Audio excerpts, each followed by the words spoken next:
I want to talk about the 200 series John Deere's. A lot of people just don't understand about 200s. They were a remake. They completely redesigned the variable, completely redesigned the training. So what me and my buddies been trying to tell you here. So you guys don't know very much about garden tractors. It's hard to say. It's time for you to go back to learning. So I guess we're going to talk about the 200 series now. So what I want you to do, go buy yourself a 200 series. Try out the variable. Keep it in one gear. See what happens. And then you start to see the reliability there. Because when John Deere completely released the 100 series, they were completely trash. Like, you people don't get it. Most of you people don't get it. The 200 series, as you guys think, was the worst gear for the variable. Okay, look at the 100 series. The 100 series had the worst transmissions of all fucking time. They could have just borrowed Cub Cadet's transmission for a little while. But their 4-speed transmission, why John Deere technically claims and said, oh, it's reliable. No, it's not. The 110 and 112 was not reliable. Not even. The motor was sure worth it, but the training will always go out of those damn John Deeres. So all the way to about the 100 series till you got to the 140. The 140 was probably out of the best because the 140 was shaft drive. They didn't have any variable problems because there was no such thing as variable speed on those. Anything, you can get the 120. I think you can get the 112 also hydraulic lift. You can also get into hydro too. And you can also get a shaft drive too. Those are your other option. But the 110, the 112, I don't care if they put it on fucking Farming Sim and say, oh, it's worth it. No, it's not. The trainees are the worst for those garden tractors. John Deere claims that you're supposed to keep those John Deere's, those 110s, 112s, said you can't keep it in one gear. They put that as a warning on their fucking manual. And no one did not listen to that. And what happened? That's right. People have started to notice having problems with the 200, the 100 series. I meant the 100 series, not the 200 series yet. The 100 series was going to be about to be the break of all garden tractors. There's going to be probably a part 3 about this. So stay tuned, stay watch. Because there's going to be more videos of this shit tonight. Because people need to quit lying their asses off thinking the 200 series was one of the worst garden tractors. Okay, that's a completely redesigned 200. 200s were completely redesigned. Go talk to John Deere themselves.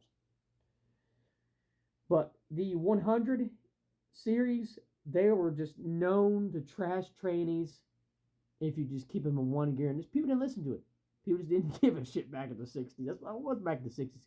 Everybody came back from war, World War II, and World War I. They said, fuck it. That's all they did. And here they go. Something creep along. Boom. Transmission, the variable speed completely cracks. And it was all over the head news that John Deere was falling down while Cub Cadet kept garden tractor. Cub Cadet was basically laughing at John Deere because their transmission kept slipping or breaking and it locks up.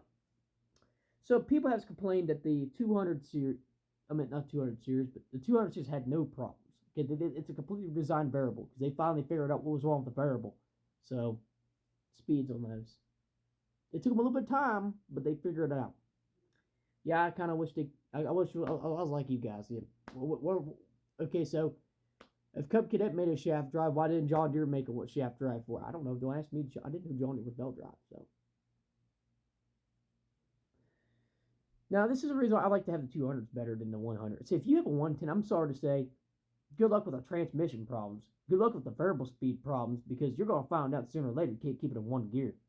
I don't care if you turn to a goddamn mud mower because the tranny is always gonna fucking break. Instantly. Not even fucking joking. It's gonna fucking break on you when I laugh at you. This shit is getting real, you know? John Deere, sure, the 100 was the 110 and the 112 was a good garden tractor. Not really. Not what people say. People just, all they care about is content. All they care about is money. They don't give a shit about your facts or opinions. So, I care about the facts. I care about your opinions. So, that's what I do on here. Give you the facts, spill the fucking right out of my tea. Bitch. I'm just kidding. Let's get back to it. Alright, so John Deere 110, 112 was one of the most credible, worst John Deeres of all fucking time. Because another thing is, they not just had training problems, they also had belt problems. The belts are always rip right in half. The belts are always, people's complain about the 110s, 112s, the belts are always cracking right in half, breaking right in half because you can't get the right belt size. Boom, breaks another fucking belt. But John Deere did say you can't keep them in one gear. So if you leave it in first gear all the time, you're likely going to blow the tranny. You won't blow it up, you just break it. It'll just lock up on it. But next time if you buy 110, make sure you learn all the information about it before you buy one, because if someone makes you go buy one, say, oh yeah, they're a good garden tractor, okay? They don't know the answer because they're not a John Deere collector like we are. The 100s were the worst time for problems, okay? 1960 was the worst year for John. I mean, maybe John Deere made the first ever belt. Well, I wouldn't say first ever because Wheelhorse did it. So, I don't know who was first. Bowens, Wheelhorse, I don't know who was. I know they both made them in the 50s. But the thing is,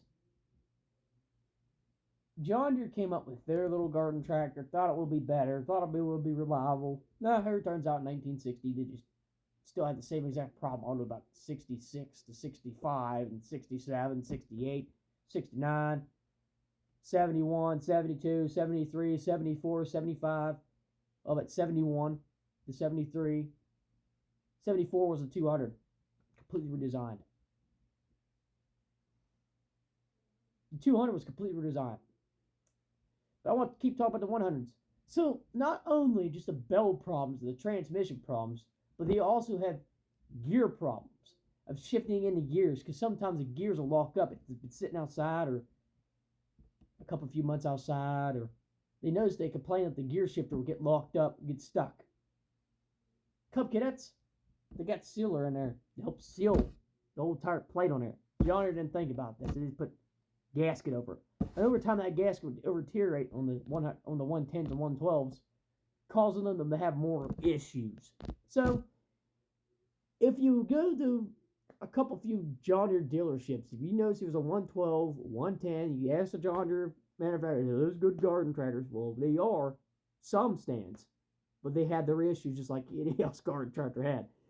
Except for Cub Cadet, mind you. But I like them all three. You know, I like Ford, I like Jacobson, I like all garden tractors. I'm all equally with garden tractors. I like Massey Ferguson's. I like John Deere 317. Beautiful machine, but I just don't need to know I just don't need these 200 series. I got too many 80s garden tractors. I just need 2 70s garden tractors.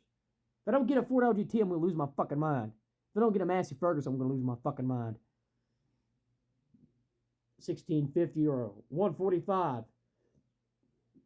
A Ford LGT, 1973 or 74 or 75. Ford LGT, 145 or 165. I'm going to go fucking nuts. Okay? Gonna go fucking crazy. It sounds like I won't be getting a Ford LGT this year. Nope, not gonna happen. I can always just figure it out. Oh, I hate these damn 200 series. They're hard to sell. But hopefully, I'll just make you guys keep buying these. I'm not saying I'm not gonna force you to make you buy these, but if you don't want to buy them, that's fucking fine. But entirely, I just want to tell you something. The John Deere, that the 200 series are remastered variable drives. So the variable drives are completely remastered. So I'm going to pause this video. I'm going to go to the next video, part 2. It's always going to be part 2. So it's only going to be part 1. This is part 1 right now. Part 2 is only going to be part 2. So stay there.